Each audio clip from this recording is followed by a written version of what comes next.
Hey guys, welcome back to another video. Gacha players are notoriously known for not being able to read. Yeah, I'm one of them, and I know some of you are too. Don't worry, here to save you from the trouble of having to understand what this boss does. Using this team, you can comfortably kill Seth without having to engage in any of the mechanics that the other enemies throw at you. Just target Seth with skill 1 on Sapir and let the DOT damage do the work. There are a few caveats though, and I'll go through them first.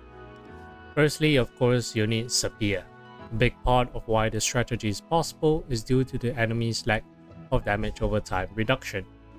If you have Mesa, this boss is practically made for him.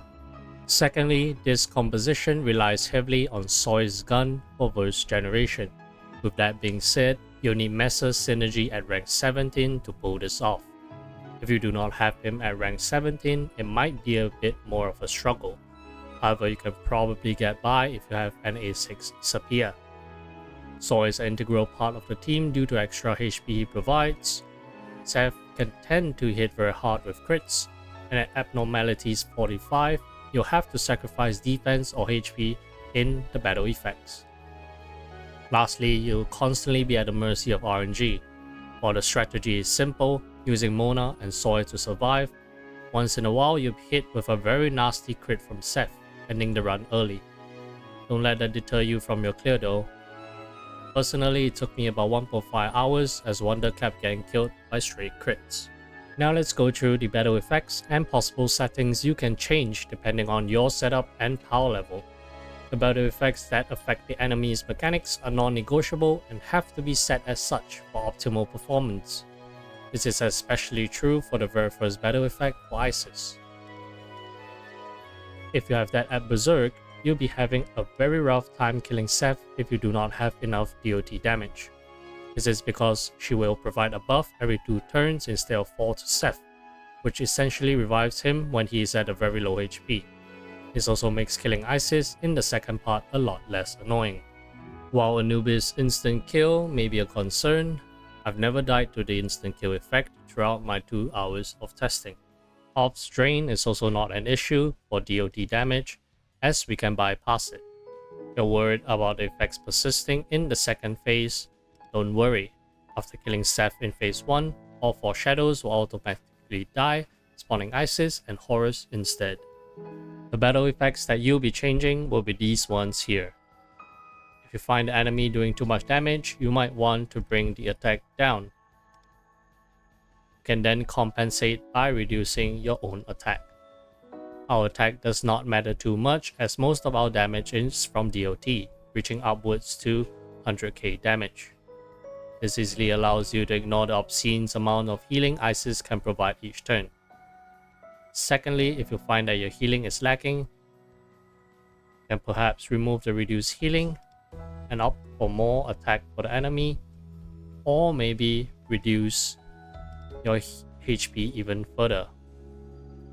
You might have to fine-tune some of the effects if you're unable to replicate my run. Now let's move on to the characters. Skip the introduction for Soi and Sapir and jump into Mona and Wind instead. Or you might be tempted to swap Mona for Marian, who is a much better healer and provides damage and HP. Mona's passive is helpful if the fight becomes very drawn out at the end. Mona provides a reduction in SP cost for the party, which can be especially helpful. Not only that, being able to heal off turns put lesser pressure on his SP management. He can also use his skill tree to knock down enemies for 1 more.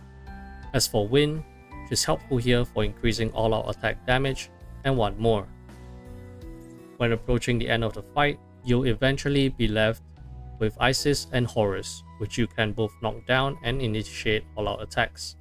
Similarly, throughout the fight, you have plenty of chances to utilize 1 more as well. Since the Navi's cooldown is so long with the battle effect, you rarely have the chance to use her skills anyway, so navigators like Futaba is not a very good choice. When skill 2 and skill 3 is also helpful in boosting our DOT damage in a pinch. With that out of the way, let's get into the fight. I will briefly explain how the fight goes and how you should be tackling the different phases. This fight can be split into 2 phases. While the amount of enemies and modifiers they have can be daunting, you can actually just ignore their mechanics and focus on Seth. While the fight looks like it's meant for an AoE DPS, it is more ideal if you just focus on Seth instead to bring him down to the next phase. First phase is relatively simple, you just have to kill him once. If you happen to kill him when he has the power of rebirth stack, it's likely he'll revive with a little bit of HP.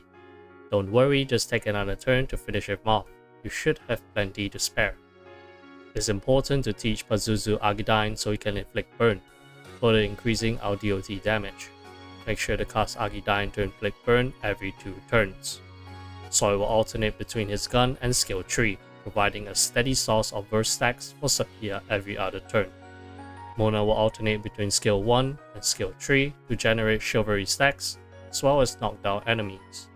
Use Wind's skill 1 to inflict insight and knock down enemies. Repeat this process until you reach stage 2. Prioritize highlights that keep you alive, such as Soy's highlight. Use Anubis highlight if you require a bit more curse damage to face the boss. Sapia's highlight is also a great option as well for more damage. I'll leave you guys to enjoy the rest of phase 1. See you in phase 2 after Seth dies and respawns his shadows.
Once he's dead, we head over to phase 2. Here you'll be left with Seth, Isis, and Horus. Similar to phase 1, we kill Seth first, followed by Isis and Horus. Once Seth is down, it's smooth sailing from here. Make sure to use Wind's Insight as well as Soy to fish for crits to knock down enemies for all-out attacks. Once Isis falls, Horus will fall shortly after. Enjoy your clear. Check the timestamp below to check my team setup as well as battle effects use. Thanks for watching.